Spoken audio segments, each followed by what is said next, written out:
ó dáa ibi tí mo ká wọn ó dáa ó tiẹ̀ dáa bẹ́ẹ̀ wàláì ó dáa bọ̀bọ̀ àti 2 years mo ti ń follow ẹ̀ 2017 mo ti ń follow ẹ̀ ní Instagram gbogbo fídíò tó máa ń upload gbogbo fọ́tò tó máa ń upload mo máa ń like máa ń comment ó tiẹ̀ rojọ́ kan rí kò tiẹ̀ follow mi back èmi ló máa follow mi wàláì tààlà fún mi.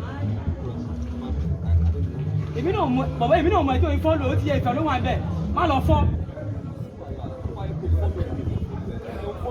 àbọ̀bọ̀ mi ilé ọ̀fọ́lù mo fi ṣe dẹ́ta tí mo fi fọ́lù ẹ̀mẹ́.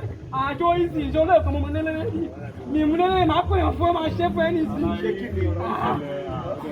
tó o ti bá fọ́lù ẹ̀ tí mi ò bá fọ́lù mi tí mi ò bá fọ́lù wádà ò fọ́lù mi. a ní mi ilé ọ̀fọ́lù ẹ̀ owó onírúurú oníyàn mo fi ọ̀dá tàbí ọ̀rọ̀ kí ni kò tó wá fẹ́ báyìí kọ́ fọ́lù mi kọ́ fọ́lù mi. yóò lè fọ́lù ẹ̀ fọ́lù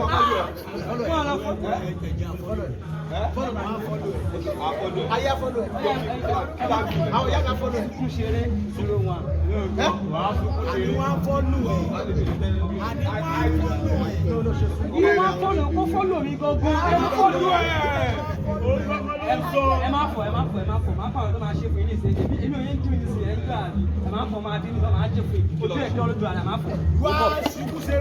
wá ọ ti fọ́lù ẹ̀ mo jẹ́ lọ yẹ kó wọ́n fọ́lù ẹ̀.